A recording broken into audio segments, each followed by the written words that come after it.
Assalamualaikum warahmatullahi wabarakatuh. Di sini saya akan mempresentasikan tugas dari mata kuliah risiko bisnis tentang paper metode pengelolaan risiko keuangan pada studi kasus analisis risiko keuangan dengan model Altman Z-Score pada perusahaan perbankan di Indonesia, listed di Bursa Efek Indonesia, yang disusun oleh kelompok 1 di mana ada saya sendiri Siti Umariah NIM 1 dan juga Widya Nova Lestari NIM 9. Selanjutnya kita akan menjelaskan terkait dengan pengertian dari manajemen risiko, yaitu manajemen risiko adalah suatu kegiatan mengidentifikasi serta mengendalikan terkait dengan penyebab terjadinya risiko sekaligus mencari solusi dari permasalahan tersebut. Risiko tidak hanya terjadi pada bidang pasar, operasional maupun pemeliharaan, melainkan juga pada keuangan. Selanjutnya yaitu metode yang digunakan. Pada penelitian kali ini, metode yang digunakan adalah metode Altman Z-Score, di mana menurut Riyadi dan Rustan, Altman Z-Score adalah suatu metode yang digunakan untuk menghitung resiko keuangan dengan mengkombinasikan rasio keuangan menjadi satu model prediksi dengan teknik statistik yang dapat digunakan untuk memprediksi terjadinya risiko atau masalah keuangan dalam perusahaan. Dalam metode Z-score ini, nilai Z-score didapat untuk melihat kondisi keuangan perusahaan apakah dalam kondisi sehat, rawan, atau mengalami kebangkrutan. Formula yang digunakan untuk memprediksi kebangkrutan dari model Altman Z-score ini merupakan multivariate formula, di mana formula yang digunakan ini untuk mengukur tingkat kesehatan finansial dari sebuah perusahaan. Metode Z-score ini ditemukan oleh Altman, yaitu dengan menemukan 5 jenis rasio keuangan yang dapat dikombinasikan untuk melihat perbedaan antara perusahaan yang satu dengan perusahaan lain yang mengalami kebangkrutan atau tidak.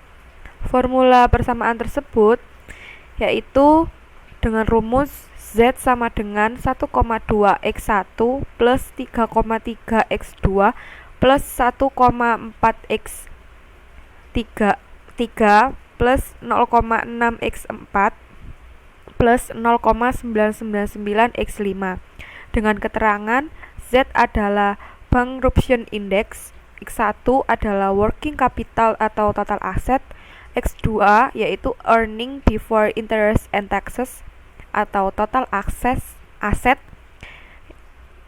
X3 adalah Retained Earning atau Total Asset, X4 adalah Market Value of Equity to Book, dan X5 adalah Sales atau Total Asset, di mana pada metode ini terdapat angka-angka cut-off nilai Z yang mewakili nilai suatu perusahaan, apakah termasuk kategori perusahaan dalam kondisi baik atau mengalami kebangkrutan pada masa mendatang.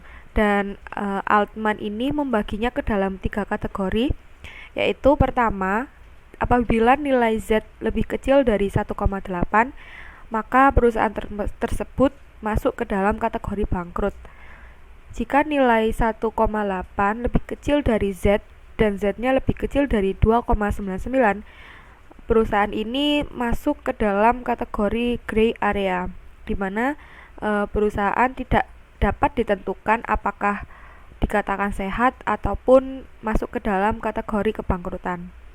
Yang ketiga adalah nilai Z lebih besar dari 2,99.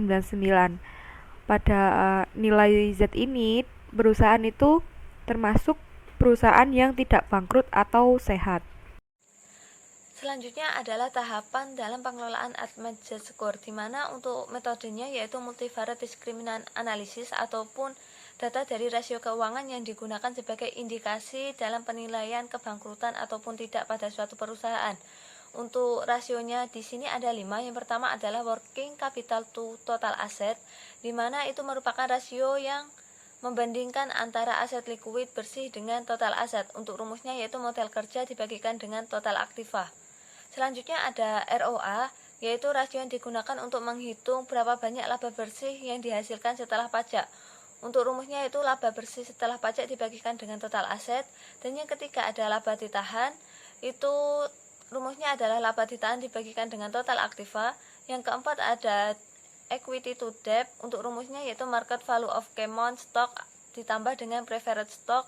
Dan yang kelima yaitu ada sales to total asset, yaitu kemampuan manajemen dalam menggunakan aset untuk menghasilkan penjualan. Untuk rumusnya yaitu penjualan dibagikan dengan total aktiva. Salah satu penelitian yang menerapkan metode Altman Z-score yaitu pada jurnal analisis resiko keuangan dengan model Altman Z-score pada perusahaan perbankan di Indonesia atau listed di Bursa Efek Indonesia. Pengaplikasian metode Altman Z-score ini dilakukan dalam menganalisis resiko kebangkrutan dan tingkat resiko kebangkrutan paling besar pada perusahaan perbankan pemerintah dan swasta yang telah terdaftar di Bursa Efek Indonesia.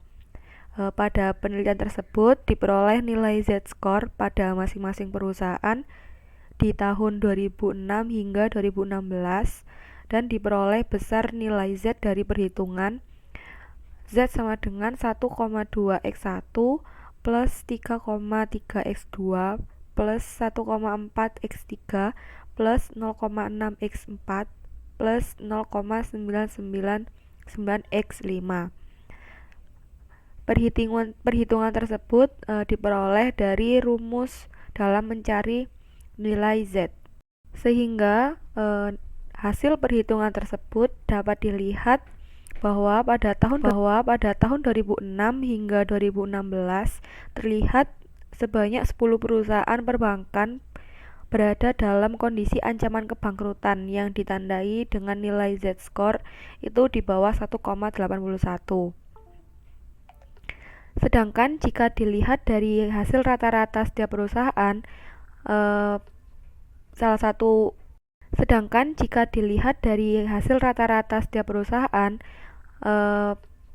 salah satu perusahaan perbankan yaitu PT Bank Permata Tbk memiliki tingkat ancaman kebangkrutan paling besar karena nilai cut-off itu di bawah 1,8 yaitu sebesar 0,288. Berikut adalah nama perusahaan perbankan yang diteliti pada jurnal tersebut dengan perolehan nilai rata-rata Z-score pada masing-masing perusahaan.